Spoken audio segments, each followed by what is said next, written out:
Hello, my darlings. It's Karen here. After our last big adventure, we finally got some time at home, and I thought I'd take advantage of it and throw a nice big dinner party.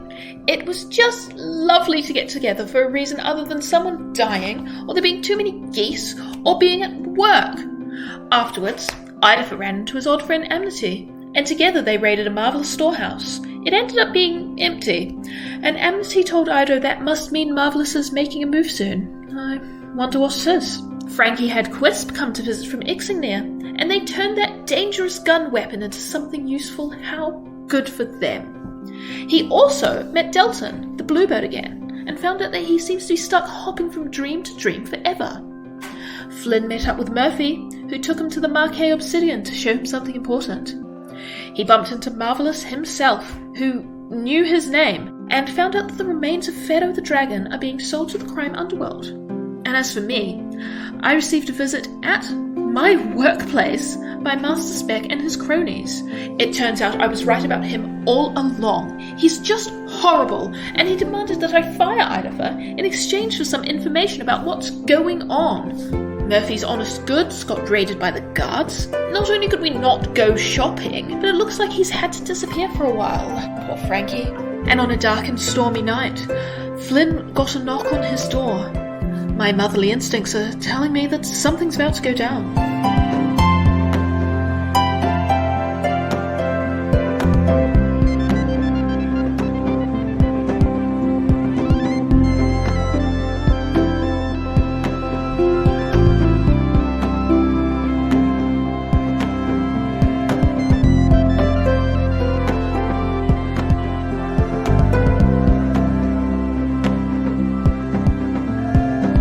Everybody, and welcome to the terrible adventures of the Janice and Griffiths Parchment Company. My name is Penny D. I will be your DM today, and this year I would like, for my birthday, the opportunity to go out to like a nice dinner with all my friends. Aww. I actually really love getting together with people and like having not like a fancy dinner like a Mr. Pickles dinner, but just like everyone sitting around a big table and we've all got enough money to get like cocktails and big cheeseburgers, and then we all just have a nice time. That's what I want to do for my birthday. That is a lovely birthday present. Mine is you guys pay for yourselves. My one is a lot more selfish. I was going to say personal. It's not personal, it's selfish. My name's Liz, and I play Karen, the dwarven barbarian. And you know what? I'm going to channel my inner Karen today and say that what I want for my birthday this year is jewelry that I can wear. Sparkly things. Yeah, I'm allergic to everything except for gold jewelry, which sounds fancy, but it's actually really annoying because I have 3 earrings and none of them match. And can you recall that again? But can you say I'm allergic to cheap fabrics or like? Sorry. I simply cannot wear cheap fabrics, darling. Cheap metals, they irritate my skin. It's just not on. But for reals, it sounds fun and fancy, but it's really annoying. I just want some earrings that I can wear, man. That's it. That doesn't sound like a lot. I haven't worn earrings for years because I have 3 and none of them match because I also lose earrings a lot. Maybe this isn't a good gift for me, actually. Hi, I am Poppy. I play Idopher the Tiefling Rogue, and I don't really know what I want. You can ask for world peace for your birthday. That's the magic of doing trivia, is that no one's going to get you the thing that you ask for, so it's not your fault if we don't get world peace. Just want a nice cozy night. With lots of blankets because my birthday's in the middle of winter. Nice. And just like watching some movies at home with my partner. That sounds pretty great to me. That sounds like an awesome birthday. What would you have for dinner? I don't know. We do love Thai food. Ooh. Probably Thai food. Thai food movies. I think what I'm going to do now is I'm going to text my partner and say exactly that. Okay, that's real cool. Totally not going to make me look like a selfish git. But no. Come join me. Come join me on the side. My name is Stephanie, and I play Frankie the Human Artificer. And what I want for my birthday, so I've got like a huge laundry list of things that I write down everywhere. So I stare at it, and I try and manifest getting these things, which is pretty much anything off of my PB Tech wish list, which includes things like a new iPad Pro, Nice. etc., and like all the trimmings. Anything off my Rubber Monkey list, which is like a new microphone setup for various podcasts. Stephanie, like Frankie, wants the future Yep, for her and birthday. I want a new resin 3D printer with the wash and cure set as well. So like everything, and none of it is cheap. So like, if anyone's listening that has a spare iPad Pro, that's like, you know what? I don't need this. My birthday is. It's getting in the way of all my other iPad Yes, Pros. exactly. I'm also potentially in the market for a sugar daddy. If anyone is out there feeling generous, Oh my gosh. this economy is rough. I feel like we're really channeling our characters today with these ones. Yes, help me make things to make the world better. I just want jewels. I'm a cozy boy.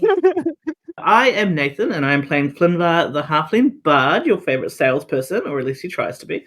And for my birthday, I would like to a nice hotel and somewhere with a pool and close to hot springs, and then have the day kind of swimming a little bit in the sun, but not much because I'm pale as heck, and then have room service and just watch like shitty B-grade movies back to back. Yeah. That sounds like a nice birthday. That sounds lovely. That does sound like a lovely birthday. And for all of your birthday this year, I've gotten you a D&D podcast. How about we play ourselves some Dungeons and Dragons? Yeah, let's Yes, do it. please.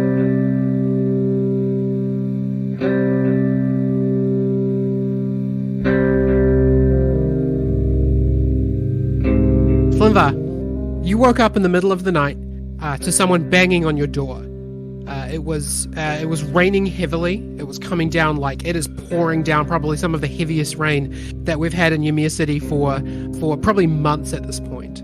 You waited in your bed for a moment, and Welby sat on your shoulder trembling, and the knock on the door happened again. And you went to the door and you opened it, and who did you find there? Yes. That's right. We all love her. You opened the door and you saw Cassie, like completely drenched from the rain. And she said to you, Flinvar, we need your help. It's very bad. You have to come with us right now. Oh my gosh, you're sopping wet. I have to go with you? Flinvar, you need to come with me now. Captain Cherish sent me to get you. I'll just have to get my clothes, or should I? I'm in my robe is all the outwear appropriate because it's very good material, but my slippers. Take a second to get dressed, but Okay. can you ride a horse? I'll bring the horse around. I can. I'll be there in a moment. Roll me an animal handling check to see how good you can ride a horse. 23. 23. Damn. Okay. I love the like trope in fantasy stuff when like the halfling or like the gnome or whatever has to ride a very small like miniature horse or something. It was my favorite trope. Yeah. But you have had army training, so you can actually ride a regular size horse. Oh, now I really want to ride a corgi. So you take a second to get dressed. What are you getting? What are you gonna wear? So I put on my my glimmered armor getup, and I change it to be like a dark kind of coat because I'm feeling a bit moody. I'm feeling a bit like a trench coat. Okay. And I've got my bag of holding and my hat, which I tuck Welby in.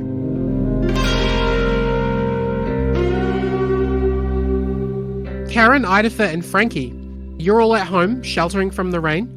It's pretty late. It's probably quite close to midnight. What are you doing? Are you sleeping? Are you awake? Where are you guys at? Karen is asleep. She believes in a good night's rest and an early rise to be an efficient and effective worker. So she has been in bed for, I want to say 4 hours by now. Yeah, she goes to bed early. Frankie, of course, would be up because he's a bit of a night owl. No good inventions were ever invented when you're asleep, I assume. So he'll be up, not like working, like, tinkering because it'll be loud, but, writing notes, doing various research, reading books, those sorts of things. Yeah. The administration side of inventing. Yeah, I gotcha. Puppy, what is Idopher up to? He is out like a light. He is super cozy in his big old bed, and he's been asleep for maybe an hour. Like he goes to sleep late, but he tired boy. Your cat is loafed on your. Are you sleeping on your front or on your back?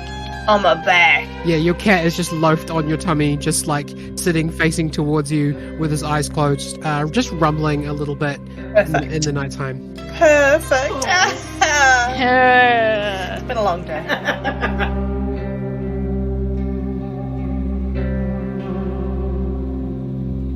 Flynnvar, Yes. you get on a horse and you ride a horse through the city for the first time. You don't often see people in this much of a rush that they would get on a horse and ride it around the city, but it's late at night and it's pouring down with rain, and you are not walking on the horse. Cassie is trying to get you to ride as fast as you're able to. It is a full gallop as you guys are pushing as fast as you can through the city, and you get yourselves to the center circle and you ride straight through into the middle of the park. Cassie rides straight in through the entrance and into the park in the middle of the night, and you follow her. And she rides straight into the center of the park where you could see the execution tower.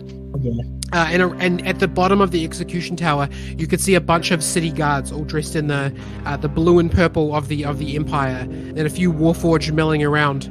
You can see that Captain Cherish, he's dressed in his full proper armor, his kind of Templar looking armor. They're congregated around the trapdoor that leads down to the clubhouse. Oh, Flynn's gonna take this time and he's gonna whisper shout to Cassie, "Is it geese?" Cherish looks up and gives a little fist bump to Cassie and says, "Thank you for bringing him." Oh. Flynnvar, Yes. we have a tip-off that a criminal known as Mr. Marvelous is making a move tonight, and we need you for your magic. Ooh. Dun dun dun. My what? It's okay. We all know you don't have to pretend. I've been told by the Admiral about everything, and you're not in trouble. You're not under arrest. You are military trained, and this is a military operation. We have to go now, otherwise this guy is going to hurt the entire city. Can you come with us? I mean, I can, but I'm part of a team, but I can. We don't want them. Rude. Your friends will be in the way. It's okay, we're not soldiers. Yeah, okay. We fought dragons, just so you know, so it's a little bit rude, but I understand where you're coming from. It's hard to see the outside perspective in, so where do you need me? He looks down the manhole. Sorry, he looks down the sewer grate. We don't call them manholes on the show. And he says, The people holes. We don't call them manholes because Nate gets the googles, apparently. "Yeah, this is a serious episode. Serious." He looks down the tunnel and looks back up at you, and he says, "His base is underground. I think that's why we've never really been able to catch him. But follow us. We're going to go down there and we're going to arrest him." Okay. You lead the way. Flynn's mouth is dry and he's kind of wiping his hands swiftly on his pants, what the fuck? Cherish turns around and addresses the 4 or 5 humans that are there, and he pulls out a little stone. And from the stone, there's a blue projection coming out of it that seems to be made of light. And he turns around and he says, "The tip that we received came from this woman. We should thank her for her honesty and for her bravery." And Flynnvar, you see the picture and you recognize the face, but you can't place it. You're like, "I know that person, but who is it?" You think you might have only seen it once before. Is it like a human face? It is a human. Mm. And he turns around, he starts pointing at people, including Cassie. He points to all the Warforged, and he points to Cassie and a few other people who are there, and he says, "All of you, stay on the surface, stay here, guard this entrance. Once they know what they're doing, they'll try to follow us down. So you guys are holding the line here. Are we all understood?" And Cassie's like, "Oh, I'd like to come with because I want to be." And Cherish gives her this look, he turns and snaps over to her, and she stops talking and kind of flinches at it, and she's like, "Oh, okay. Good luck, Flynnvar." Thank you, Cassie. You look very nice today. She looks like an enormous drowned sewer rat, but she kneels down and she gives you a hug and she wishes you luck. And together you all climb down the ladder. Cherish first, and then you, and then 4 or 5 human guards with you. Down the ladder, and the pouring rain is making it like you're climbing down a water tunnel, or like there's so much water down here, and you hit the bottom of the ladder, and you find yourself in the clubhouse, and Cherish lights a torch and looks around, and the kids in the room are all in there and they're hiding. They all scramble and they just waiting to see what happens. And the other guards come down behind you, and you all leave through the entrance to the clubhouse and out into the sewer. Mm.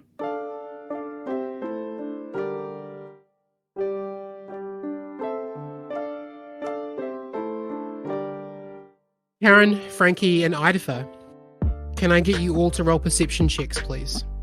Interesting. That is an 18 for Ido. 16 for Frankie. Nice. That is a 16 for Karen. Okay, all of you above 15, so everybody passes.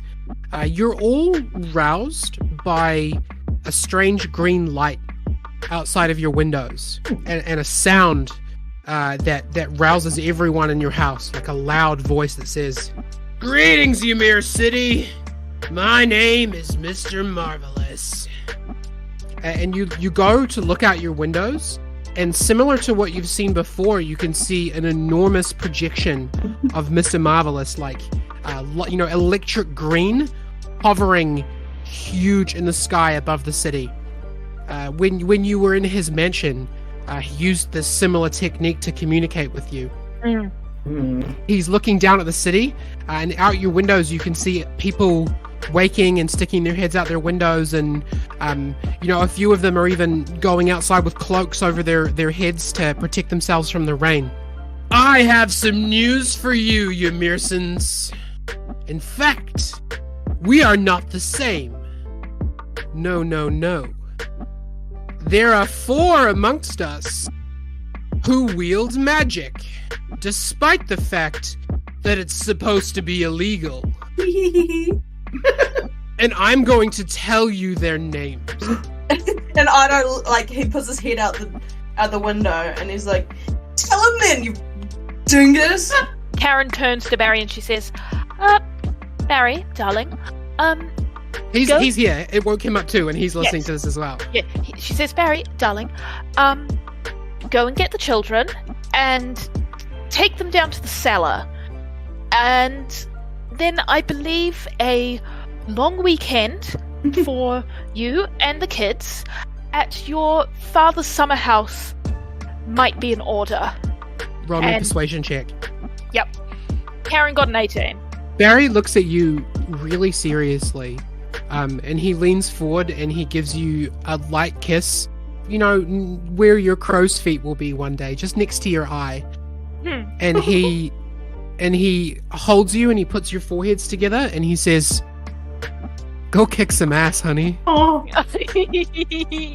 And Karen puts on her necklace and puts on some sensible clothes and goes to run out the door. While you're doing this, Marvelous is still ranting. Yep. Frankie, when you hear that you're about to be named, what do you do? Frankie, kind of perks up at the sound of, when he says there's 4 of us. That's when it kind of, sort of hits Frankie, oh, snap.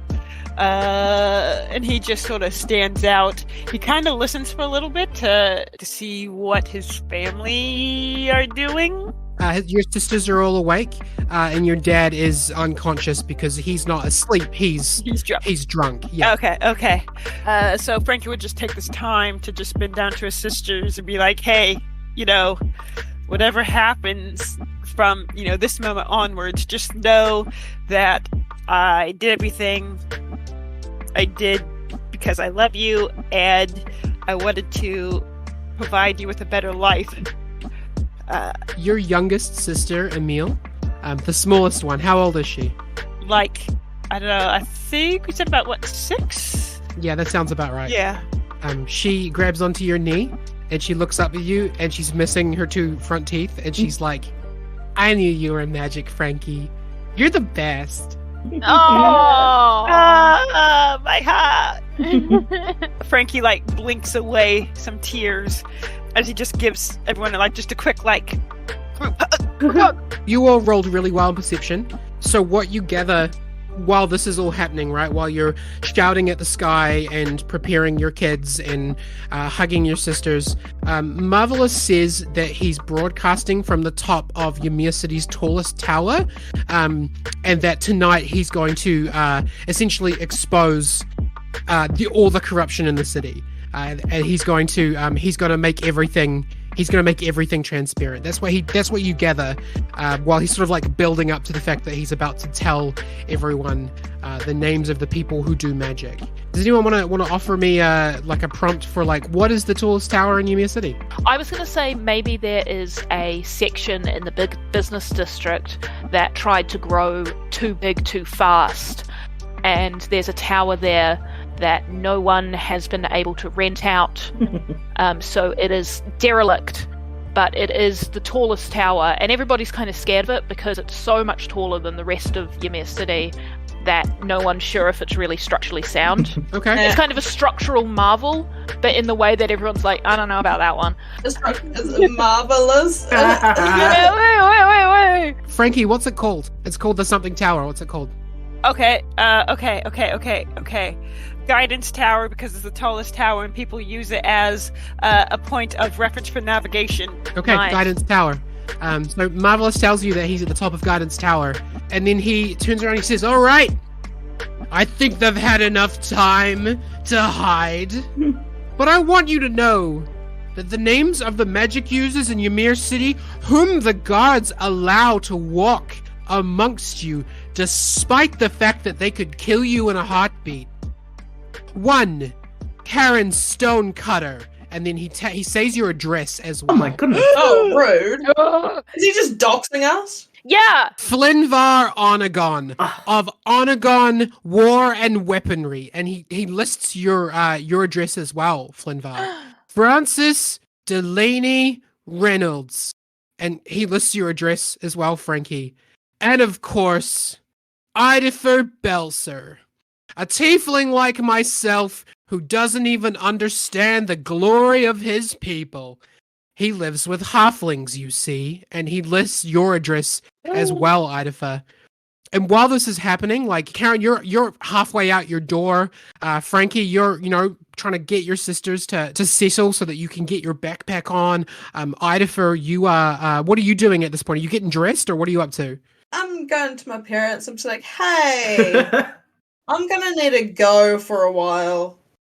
Are you gonna be safe? Your parents love you, right? You told them everything a long time ago, so like yeah. they are fully aware of what's going on. They hug you, and then the knocking starts on the doors, on the windows, and like same again, Frankie. Like your entire shack starts to like shake a little bit as people are like thronging to your home and like banging on your doors and banging on your windows, and you can hear all these voices of people who are like crying to you to heal their sick families and give them riches and help them with their problems. Okay. So I'm gonna open the door, and who do I see first? 10-15 people start like coming inside. No, they don't. Yes, they do. No, I'm saying get out. That is it. Okay, so the mob of people force their way into your house. My goodness. Get out. They start grabbing you, Idopher, as your dad like picks up a broom and starts trying to like bat at them, and your mum starts like emptying vases, like the water from vases on people, and your mum screams at you like, Idopher, run, get out of the house. You're the person that they want. You need to go. Okay. She's not screaming at you because she's angry at you. She's worried about your safety. Yeah. Okay. Shit. I'm going to grab my jacket off the chair as I go. Okay. And I'm going to run to the bathroom and lock it behind me because, like, I feel like if there's any place they're not going to follow me, it's probably the bathroom. Because who wants to see me do my business? Yeah. Sure. Go ahead and roll me a deception check, and I'll roll an insight check for the incensed, angry mob that is pursuing you inside your house. That is 12. Okay. You do manage to break away from them, pick up your jacket and like run into the bathroom and close the door. But like there are multiple people, even with the bathroom lock, which is more like a don't open the door than like an actual, like it's not like a prison door. People are banging on that door and trying to get to you. And you can hear like every one of them is screaming something that they want, something that they need from you. And they're all desperate. They're going to be in here any second. Cool, so I'm going to shapeshift because I can do that. What shape are you going to take? Firstly, I'm going to open the window so that I can actually get out. Smart. And then I'm going to turn into a little mouse. And I'm gonna get out that window and just kind of chill on like a ledge outside the window and just catch my breath for a bit. Yeah, Idopher, you turn into a mouse. And you run out on the windowsill and kind of like around the corner a little bit so that you can hear what's going on, but you don't have direct line of sight. And it's only a few minutes before people break into the bathroom and think that you might have escaped out the window. So they start running back to the entrance of the door to see if they can catch you. Okay.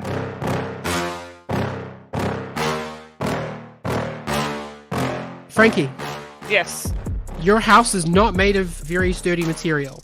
And people from the South District, because you live pretty close to the South District, so dangerous people are trying to break in. You can hear all these voices, you can hear all this anger, you can hear, and this isn't quite so much I need stuff from you, this is more of a everybody get him kind of anger that you can feel coming from outside.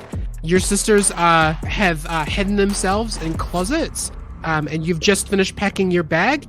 What do you do? Can I just recon, like before they like hide? Yep. I would just like to give them instructions. I'm going to give them 1,000 of my gold and give them instructions to wait until the crowd leaves and then take your sisters and like go to. They've met Silver, right? They have met Silver. Yes. I'll say maybe. But if I send them Silver, would Silver be like, nah, I don't know you, like street urchins? Roll me an inside check on Silver. Okay, insight. +1. Oh, that's 16. Nice. Yeah, Silver knows of you as Smarty Pants, the superhero. So I think if your sisters turned up and said Frankie said to come here, he would probably delight at the idea of taking them in and giving them, lots of food and hanging out with them. Okay. Well, I would, tell the little sister, here, take this money. As soon as the crowd dies down, head straight for the palace. Ask to speak to Silver. Don't talk to anyone else. And when you get there, tell Silver that Frankie sent you and that you are there to have a cute little play date, and I'll be there to pick you up shortly. Don't ask questions. Don't stop for anyone, okay? Roll me a performance check. I assume you're trying to sound brave for them? Yes, always. That's a 12. Your younger two sisters, Amanda and Emil, both believe you, and they nod. They're scared, but they nod. But Emily, can see how scared you are. Yeah. And she's really frightened. But she also nods, but she doesn't think that she can see that you're scared. Okay, as long as she can get there safely. So don't worry, I'm going to draw the crowd away, and I give her another quick hug, and I shove her gently but forcefully back into the closet. Okay, so they all starting to converge, or are they still outside and they're about to break in? They're outside and they're about to break in. Okay, is one of the windows slightly free? Yeah, I would imagine that there's at least one window in this house that you could bust out of without immediately running into. Let's say the back window is fine, but all the windows on the front and sides of the house will have people outside of them. Okay, yeah. So Frankie's going to not at all roughly gently open. He's going to open up the window with force and try and dive out of the window. Roll me an acrobatics check. Acrobatics, yeah, cool. Oh, that's a 17. Seeing your sister frightened and knowing that you can't protect her has empowered you, Frankie. You hang on an exposed bit of rebar, at the the top of your roof, and you swing and you kick out the window. You don't shatter it, you kick it perfectly on the frame of it so that it opens all the way, and you swing straight through it and you land on your feet. You did not trip on your scarf, and you are on your feet and ready to go. Oh, nice. Yeah. Yeah. So Frank's just going to get out, and he's going to run to the street, so he's just slightly in front of the crowd and be like, I'm over here, and then he's just gonna Take off. Just gonna gun it? Gun it. Fucking hoof it. Okay, you run off into the night with your satchel full of expired lunches and your magic and your trinkets with a fairly angry mob. Torches and pitchforks for these guys chasing after you. Yeah, fair. Karen, Yes. you made it to your door and you have found yourself a third type of angry mob. This one doesn't need something from you, nor are they trying to kill you. They hate you. They hate you because they're jealous of you. And there's people out of their houses. You just became like a pariah amongst your fancy, nice neighborhood. Do they hate her because they ain't her? Yes. Extremely that. That's crazy though. What's my little sister's new clan name? Electrumcast. Karen opens the door with a flourish and she says, darlings, I know this must come as a shock to you on this cold and stormy night. However, Roll me a dexterity saving throw. Oh god. what? So I don't smash someone in the face? What? I smell rotten fruit. You came out and started talking. Roll me a dexterity saving throw. Right. Oh, a natural 20 plus 4. Oh my god. You dodge a glob of mud that someone has lobbed in your direction, I thought we were a classy neighborhood, Barbara. and then you dodge a brick, Oh my god. and then you dodge a letterbox. Like you're being booed off stage essentially right now. Roll me insight. 13. You are probably not in physical danger from any one of these people, but there are enough of them. And the fact that yes, you could bust out your axe and probably kill all of them, but that's not really in your head you calculate, yeah, I could take all these guys, but not without killing them. Yeah. It probably would be smarter to leave than to stay here and try to talk sense into them. Okay, so Karen kind of is dodging all of these projectiles and bullshit. And she is addressing all of her neighbours by name. She's like, oh, literal bullshit. Yeah, by the old gods, Alan, pull yourself together. And as she's kind of moving out of her doorway, she does say to everybody, it was all experimental anyway. You can all do magic. Look up the electrum casters in the hives. And leave me alone. And roll me one more dexterity saving throw because you're still trying to talk to them. Yeah.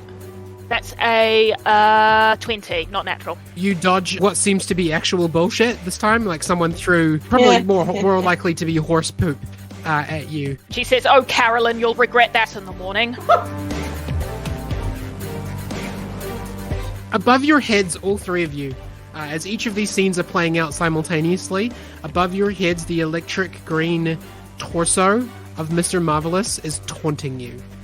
You can hear him over the roar of all of these crowds as he's daring you to come to the top.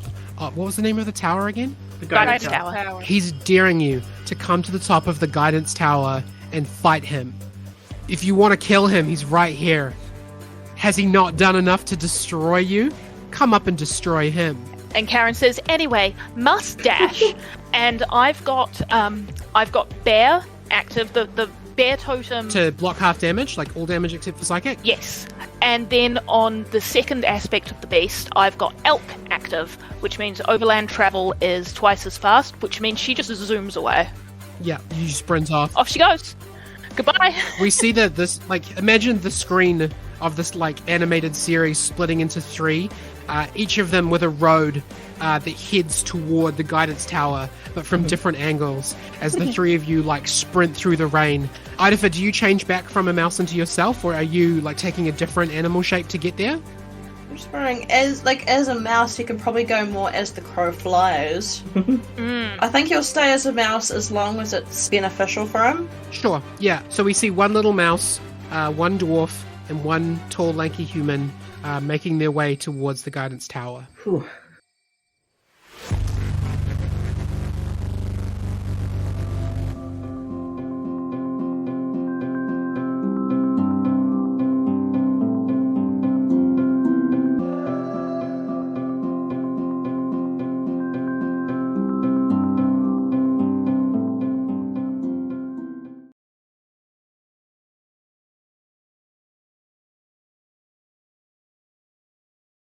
Kia ora, Penny here. Welcome back to JBPC. I'm happy you're here. For the last couple of months, I've been working on the Yes and charity stream with tons of collaborators, and we successfully raised over $11,000 during the stream. A big shout out to everybody who contributed, including but not limited to Jules, Simsara, Amy, Matt, Ruby, Abby, and all the people who gave a little bit or a lot bit of time to make the project go on. We'll be back next year, hoping again to play some RPGs to raise money for good causes.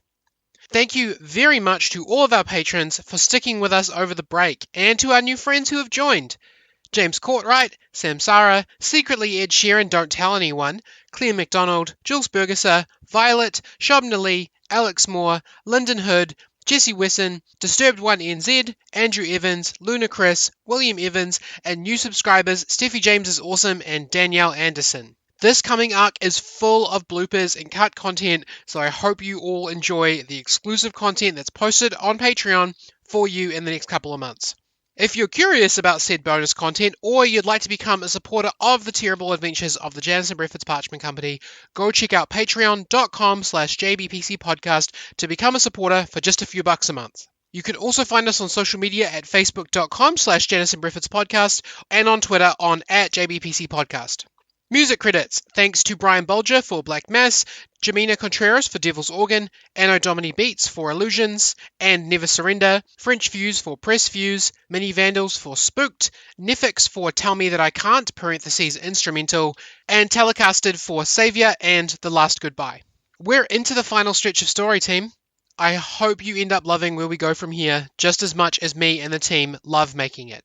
We are back to posting bi-weekly again, so expect the Wish Scroll Part 2 on October 8th. That's all from me today. Let's get back into it.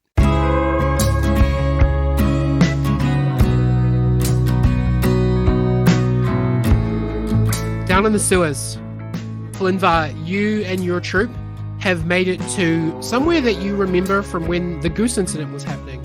The sewer has opened up to a hole in the ground that the water is draining down into, and there are like screaming noises coming up from it. You passed this place once before during the goose incident. Just this screaming noises. Is this where Karen got her finger bitten off? No, this is later. One of the intersections that you came across yes. Was basically just like a hole that the water just emptied down into. Yes. And the guard troop starts setting up like a rope system for you to climb down. And Cherish sits for a minute. And it's freezing down here. It's so cold down in the sewers with the like winter weather and with all the rushing water. It's so cold. And he sits for a minute and he offers you a drink from his flask as he watches the rope get set up. Tells you that might as well warm up before we go down even further. I think my teeth are chattering too much for that. Are we going down, that you say, towards the screams? That's where he is. Okay. That's so weird. This is fishy, right? What do you mean? I don't know. Why would he be down there? It's so grotty and cold. He's like a gangster, right? Gang member. This is the tip we got. You go down to the sewers, and where it opens up to go down even further, that's where you go.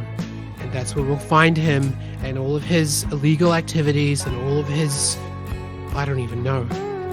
Here, I promise this will help. And he takes a swig from the flask himself and like hands it to you, like insisting that you have some. Yeah, so Flynn takes it and he kind of holds it, the hot flask against his chest for a little bit while he like looks down into the hole. You know how you like warm... It's not a hot flask. It's like a whiskey like a whiskey flask. Right? It's not hot soup. It's liquor. I was expecting like a little like coffee thermos like on. Oh no, Nate's, it's not a thermos. Nate's genuinely disappointed. Oh. Nate wanted soup. My innocent Nate wanted beef soup. No, there's like it is like a small curved bottle that would have alcohol in it. So Flynn does take it, expecting it to be coffee, and he's flashing back to that coffee time in the temple, and then he says it's alcohol, and he goes, "Oh, on the job? Okay, well, all right." And he takes a swig. So how are we going about this? What's the tactical plan? We're going to go down. Apparently below us is some sort of development space or a lab of some sort, and we're going to break in. The thing is that this guy doesn't trust his men, so there shouldn't be too many people down there. So we're gonna come in swords out, and we're gonna kill anyone that we find.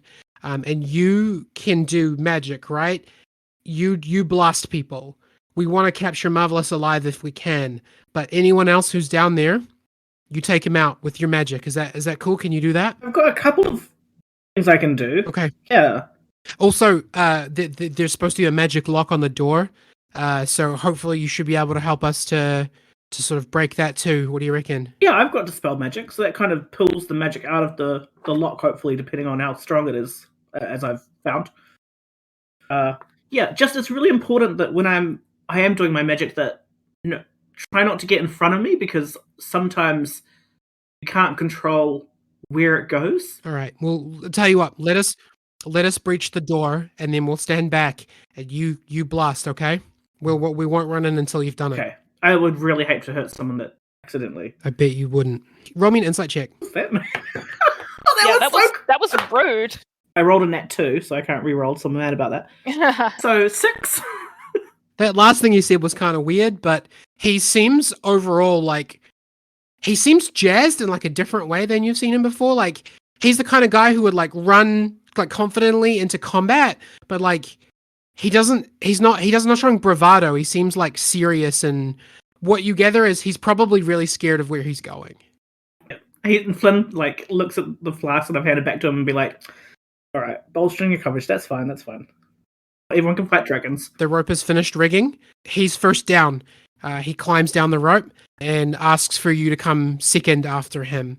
Like, he doesn't wait till he gets all the way to the bottom. He just tells you to start abseiling down after him. Okay, Flynn follows.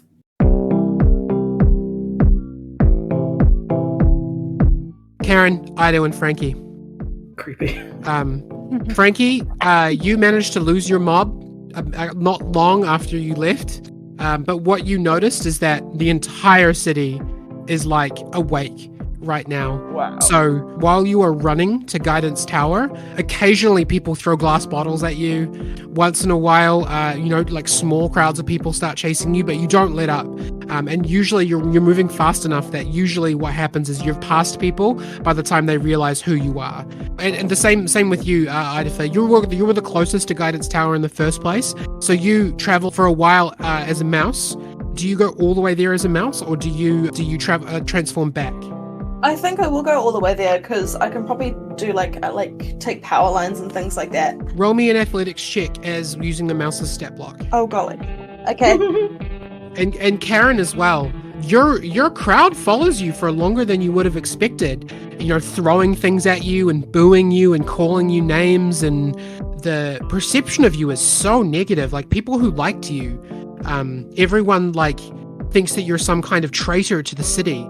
All the while, this enormous green glowing bust of Mr. Marvelous is daring you to come and get him. He's taunting you and reminding you to come to Guidance Tower. And once in a while he disappears, and instead of himself, like a rotating 3D image of one of you appears and rotates for a little bit, like he's showing everyone who you are. Karen says, "Oh, my hair from the back. No. Oh. Awful. I suppose I haven't had time to go to a hairdresser at the moment." Idopher, what'd you get? 16. Given that Frankie is running really fast, Karen's got the elk active, and you did really well on your athletics check. Within a couple of minutes of each other, you all arrive at the base of Guidance Tower. Frankie and Karen, you don't see Idopher at first. Frankie just runs up to Karen and just hugs her. Oh, Frankie. Tears streaming. Oh, I'm so happy you're safe. How are your sisters? How's your father? My sisters are fine. They'll get out fine. That's good.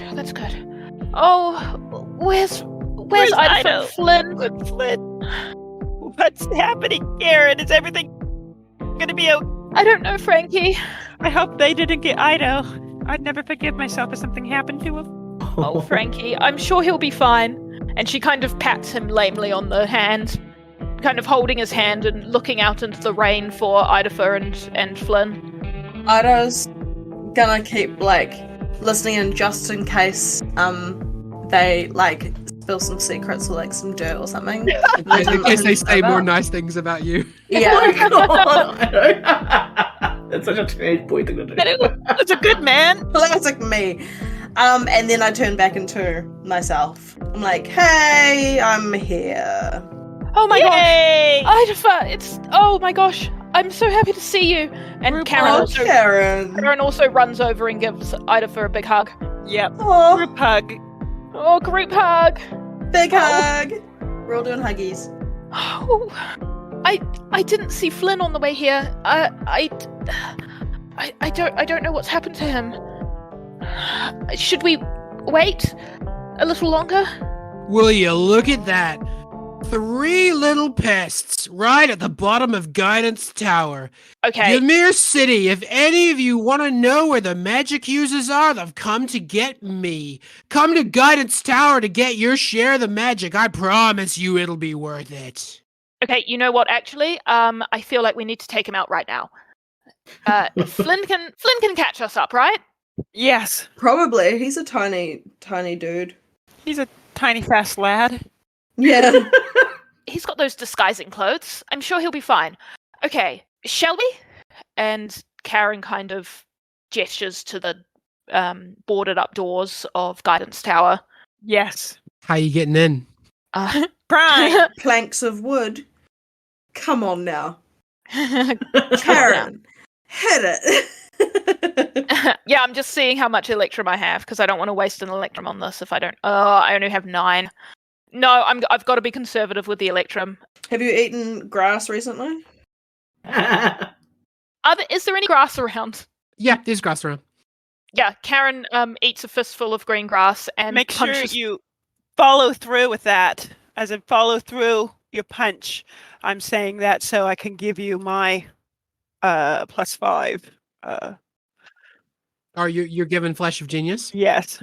Okay. Follow through with your punches, Karen. Karen, the skinniest, lankiest boy you've ever met in your entire life, just reminded you how to punch. Go ahead. She goes, okay, and she's kind of so confused by that she forgets to activate the ring, so she just straight up punches the plywood.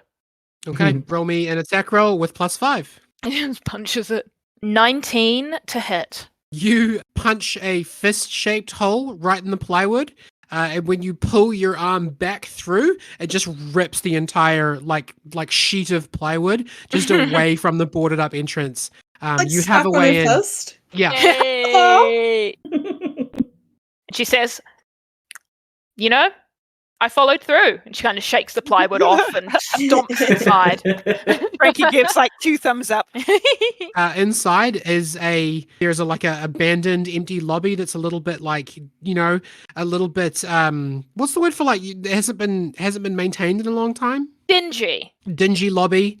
Over in the far corner you can see the stairwell, and there seems to have been some kind of attempts to get like a platform that moves upwards going in this spot to get to the top without walking, but you're not sure whether or not it works. Karen starts stomping up the stairs.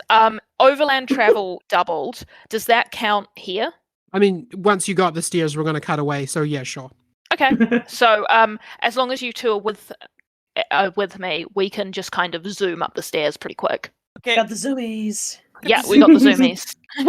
Karen stands behind the boys and just kind of shoves them up the stairs like, ho, ho, ho.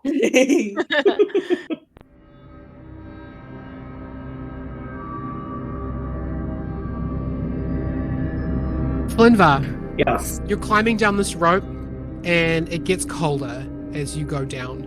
You feel your hands start to numb a little bit, but you flex them, and you continue climbing down. It's a long climb. It's probably 70, 80 feet to the bottom of this like sewer tunnel that just drops straight down. All the way down, you can hear Cherish encouraging you and the men who are above you, just letting everyone know what he sees. And eventually he's like, okay, this is the bottom. There's going to be a short drop, but it's flat stone, so just let go and you'll be fine. And then you feel the rope beneath you go slack, and a second later, 2 heavy boots hitting wet stone cobbled floor beneath you. Flynn, your hands are so cold that you almost can't feel them, and you hear Captain Cherish below you say, all right, that's it. Let go. I'm a little bit shorter than you, so I might go a little bit further. Yeah, you can feel with your feet that the stone of the downward tunnel doesn't really go much further down. It's probably for you not like a 10-foot drop, but like you are good at acrobatics. You're confident that it's not too far from how far away he is. Okay, so Flynn kind of like pushes off from the wall a little bit and does a little hero landing. You try to do that. Oh, okay. Oh. You try to push off from the wall, but your legs feel limp. Oh. Yeah, I knew it. And you let go with your hands, and you just like fall sideways just onto the stone floor. Oh, God. And you realize Why did you drink it?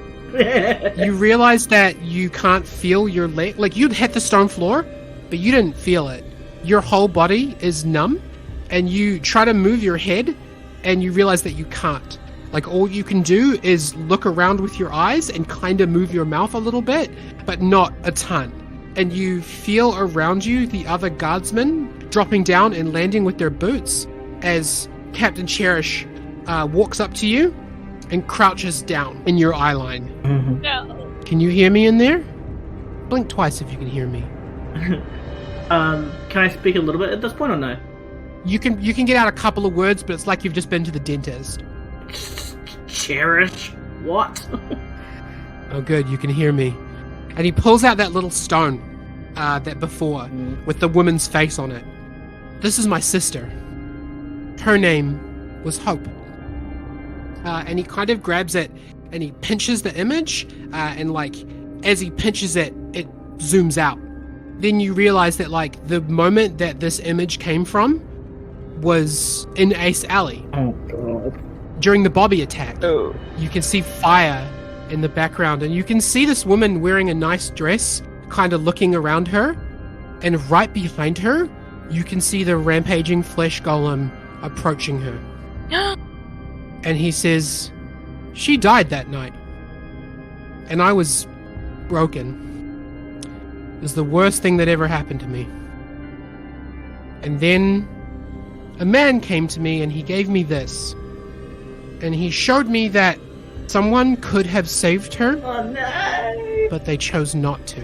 Oh. And he zooms out again, and you can see now that it's from the point of view of, you can now see the four of you up on the roof of that building, looking over the edge as Bobby, in slow motion, runs towards this woman and just punches a hole straight through her chest as you all stand there, scared and doing nothing.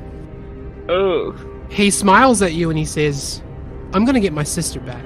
And the price to do that was you. And I want you to know that you did this to yourself. You could have been a hero, and you chose not to. And behind him, there's this big double iron door, really similar to the one that you saw at the Dragon Horde. This big, heavy iron door with carvings all over it. And the men that he has with him are like pulling that door open. And Cherish like easily like puts one hand underneath your shoulders and one hand underneath your knees and picks you up, and he starts to carry you through the tunnel behind that door. And Flynn, the first thing that you see on the other side is a box full of those warforged limbs that the miners in the hives had. Those like modified warforged limbs with the zap panels on them. The next thing that you see is a huge iron box that you've seen from the inside, sitting in a side chamber, just waiting. And there's like a pulley system that it can be lifted, but you know for a fact that that's the same box that you were in when you went through the door at the hives. Oh my god. Captain Cherish keeps walking. And eventually he stops in a space where there's quite a wide open like science lab. You imagine Frankie would be quite at home with all the like, you know, boiling liquids and different colored beakers and all kinds of things. And Cherish just unceremoniously just drops you on the stone floor. And it's warmer in here. It's no longer cold. And he goes and he sits down and he says, there you go. I bought him. Give me back my sister.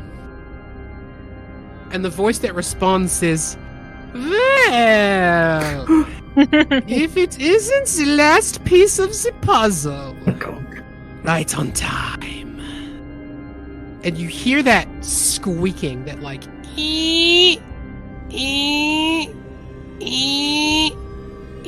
as something's coming closer to you. And as it gets closer, every time there's a squeaking noise, there's also a squelching noise, like a squelch, squelch. And as this is happening, you hear this voice addressing you, Flynvar, and it says, "Did you never wonder where a man like Marvelous would get access to the impossible wonders that you have seen? Spell scrolls unlike the Academy can create. Recycled and upscaled Warforged limbs, unstoppable flesh golems, powered by the souls of the corrupted blood. Did you never once stop to think where these things come from? Well, let me reveal the source to you." And into your eye line comes an eye on a stalk. Oh, what? And it looks at you for a moment, and then it like slams itself into the ground, and the stalk attached like pulls everything behind it along with it. And then another eye on a stalk does the same thing. Like squelches into the ground and just pulls the mass behind it. And what you see is like a weird semi-deflated basketball with an enormous eye and a huge mouth full of sharp teeth.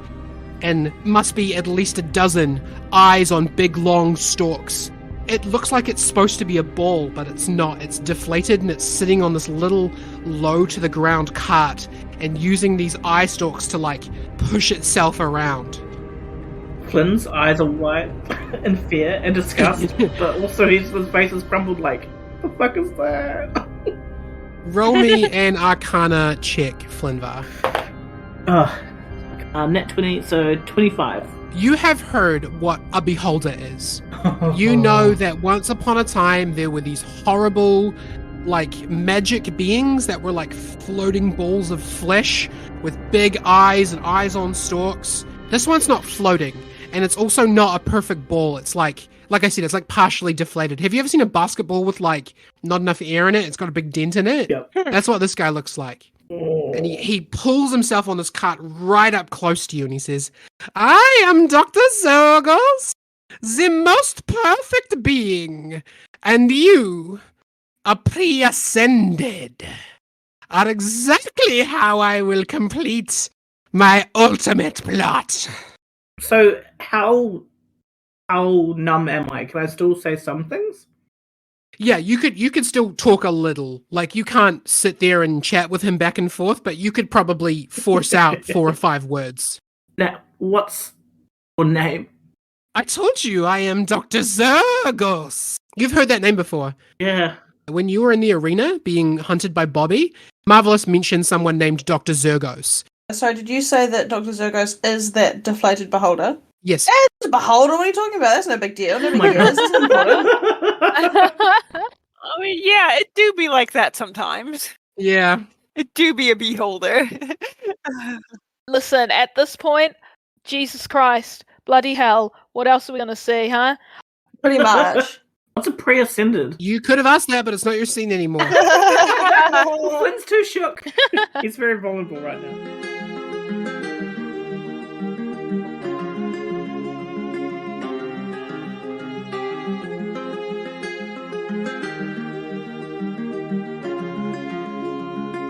Karen, Ido, and Frankie, you burst yourselves to the top of like 14 flights of stairs. You burst out the door to the roof, and facing away from you, there is a tall figure with like a rain cloak on and like a hood over its head, looking down over the balcony down at the city.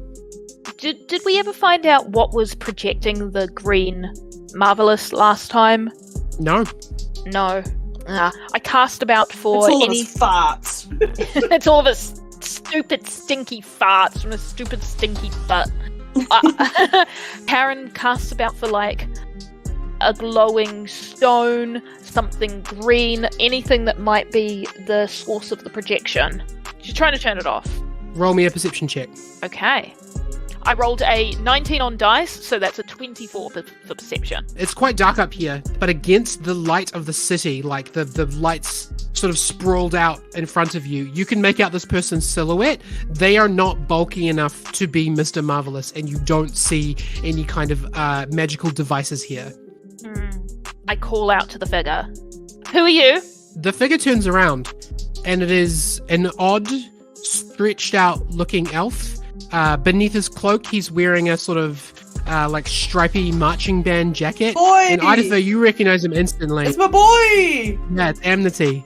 He Amnesty. turns around and he looks at the three of you sadly and he says, "He's not here. We were tricked." I'm really happy when I see him. And I go up and I give him a hug. I didn't even mean to. I'm just like so glad to see a familiar face that doesn't want to hurt me. He does hug you back, Idopher. Aww. It's nice to see you, boy. These are your friends. And I like quickly like back off from the hug and kind of shake it off and like, you've met Karen and Frankie. Actually, let me pause you there. Have you guys met Amnesty before? Because I don't think you have. I don't think we have. No. No, you met him in a bar. Well, dang. Okay, sorry about that. These are my friends, Karen and Frankie. Although knowing you probably know all about them. Okay, concerning statement. Who is Idopher, who is this?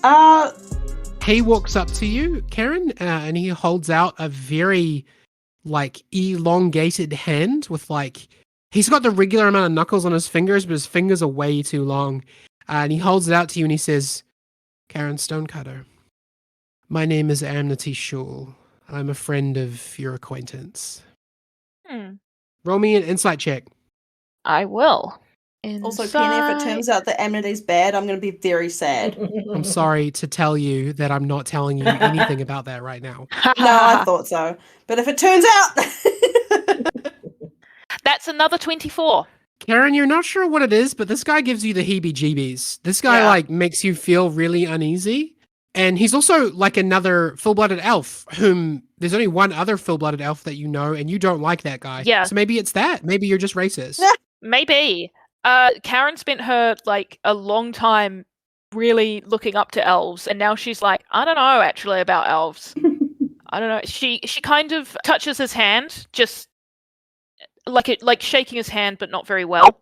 You know what I mean? Yeah. You're not part of Master Speck's Litholt, are you?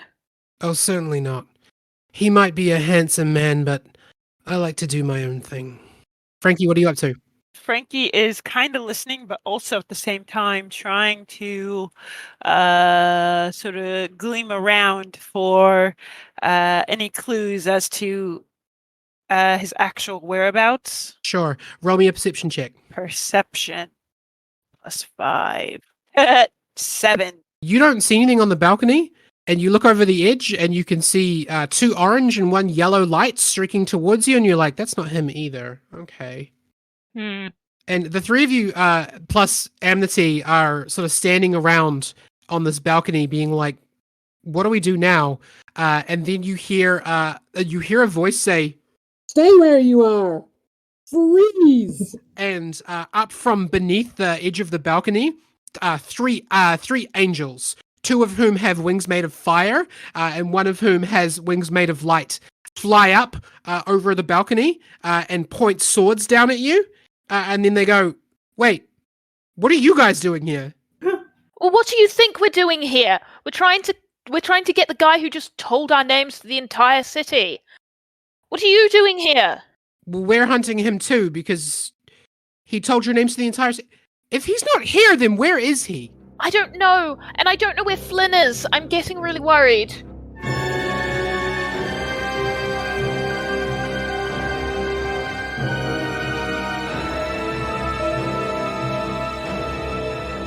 Flimba, Yes. you are starting to regain a little of the feeling in your hands, very slowly. You still can't move yet, but you hear from the other room a familiar voice say, "Are you done stroking your ego, Xergohs? Get him in here."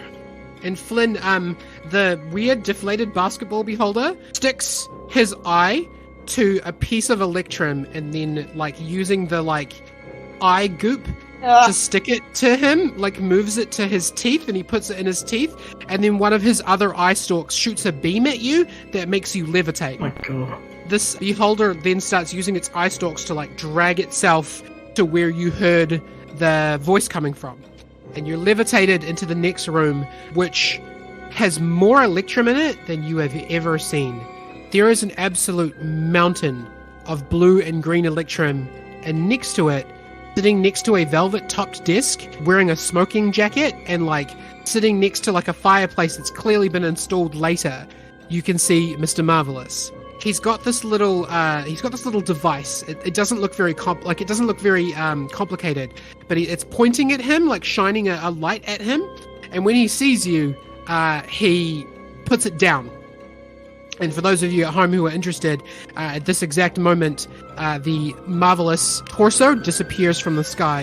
And Xergohs is like, really, he's like, oh, Mr. Onagon. Oh, can you see my beautiful invention? I made the green electrum to help us see shortfall. It's fortunate that the city has so many unwanted tieflings, is it not? He starts like dribbling while he's laughing at his own genius. Ew. Oh, yuck. Can Flynn do insight into the doctor's kind of behavior? Because he's picked up a couple of... Yeah, go ahead, roll me insight. Oh, 19 on the dice. Yeah, insight. 23. Hey, this guy's like straight up insane. Like the way that he is like sat back in this little cart and like using his own eyes to push himself around and his like weird voice. He's both crazy and smarter than Frankie. Oh, okay. And that's not a good combination. Flynn was picking up crazy, arrogant, mad scientist vibes. All correct. Marvelous stands and he walks up and he just like puts his hand over the eye that's levitating you, and the beam is interrupted, and you just flop down to the ground again. And you're sure that if you were able to feel your body, that would have hurt. Am I still wearing my hat? Is Welby still in my hat? Yes, he's very scared. Okay. Oh. And he's sending you lots of emojis, most of which are scared faces and faces with like nervous sweat on them and faces that are like, the scared kind of bared teeth. But he's not leaving you. He didn't run away. He's just staying under your hat. He's staying close to you. He's a sweet boy.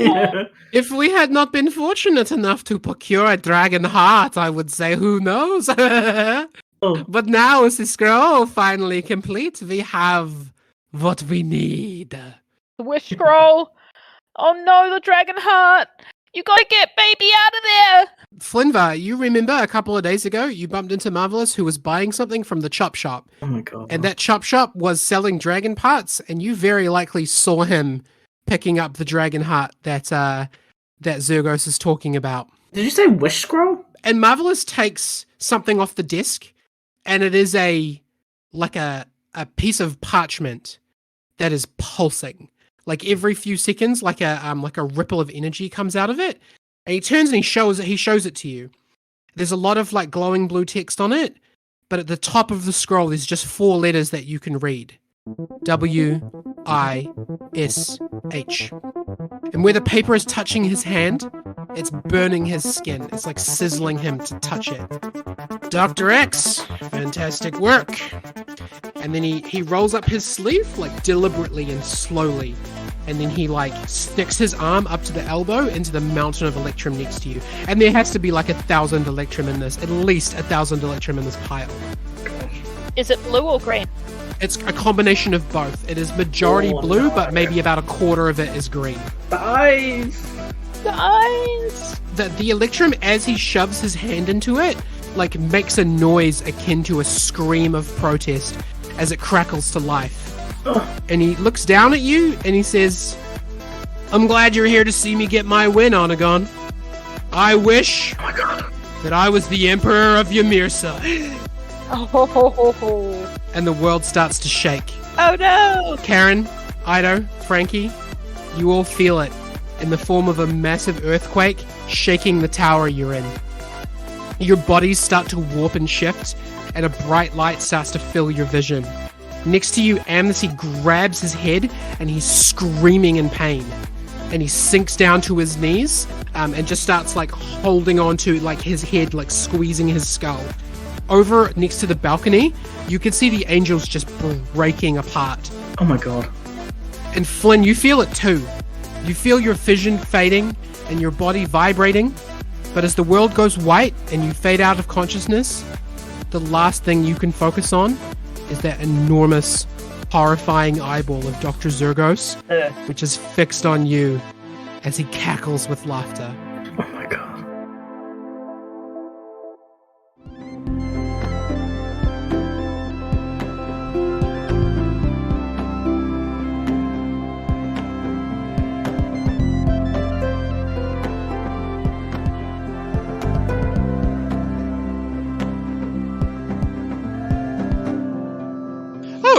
It looks like they're gone. Cassentia Thulukina Riverstrider here, but you can call me Cassie. Please remember that when things are bad, it's okay to talk about it. It will make things seem a bit less heavy, and you can help resolve it in your head. Bye now.